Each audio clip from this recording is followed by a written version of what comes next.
Young man, who are you? What's your name? When Castle Rock first premiered on Hulu in 2018, it seemed poised to become the definitive Stephen King-inspired TV series. Created by Sam Shaw and Dustin Thomason, and produced by heavyweights like J.J. Abrams and Stephen King himself, the series promised to be a cerebral and atmospheric dive into the vast interconnected mythology of King's literary universe. It was set in the fictional Maine town of Castle Rock, a recurring location in King's stories, and sought to weave together familiar characters, settings, and thematic motifs from across his bibliography while crafting original narratives. Season 1 introduced audiences to a mysterious man found locked in a cage beneath Shawshank Prison, and a lawyer named Henry Deaver, whose return to Castle Rock dredges up trauma, secrets, and otherworldly horror. It was moody, ambitious, and filled with Easter eggs for die-hard fans. Haunting in tone, but intentionally oblique in structure. How'd you get inside this prison? Who put you down that hole? However, Castle Rock's anthology format meant that each season would reset with new characters and stories, albeit with threads connecting them within the shared King multiverse. Season 2 shifted drastically in tone and focus, reimagining Annie Wilkes, the infamous antagonist from Misery, in a prequel-style narrative that portrayed her as a troubled woman struggling to protect her daughter in a town being overtaken by vampiric evil. Lizzie Kaplan's performance as Annie earned widespread praise for walking the line between homage and reinvention.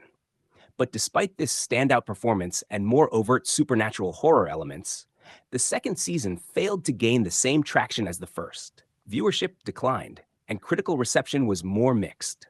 Many viewers felt the show's reliance on ambiguity and slow-burn storytelling didn't always pay off, and its narrative risk-taking sometimes came at the expense of cohesion or emotional payoff. People around here, they forget. They forget the past. It's written in blood.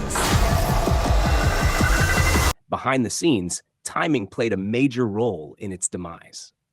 In 2019, around the time Castle Rock's second season aired, Hulu underwent significant restructuring as Disney took full control of the platform. This shift brought with it new strategic priorities, and several medium-performing or niche shows were quietly phased out. Additionally, the market was becoming oversaturated with Stephen King adaptations. It Chapter 2, Dr. Sleep, and HBO's The Outsider were all released within the same period, making it harder for Castle Rock to stand out.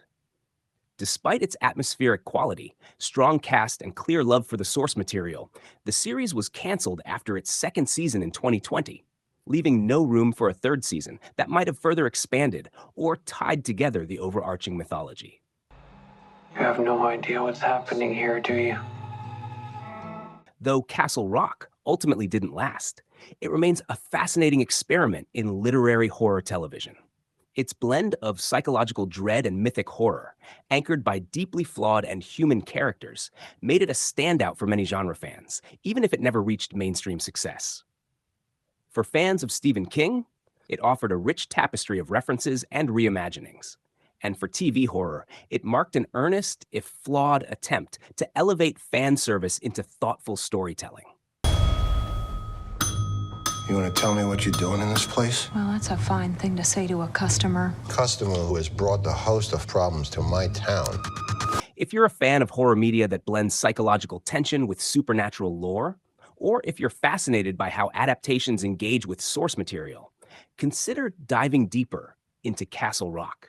If you're enjoying this kind of deep horror analysis, don't forget to follow for more breakdowns, because at Horror Are Us, we don't just watch horror, we haunt it. People say it wasn't me, it was this place. And the thing is, they're right.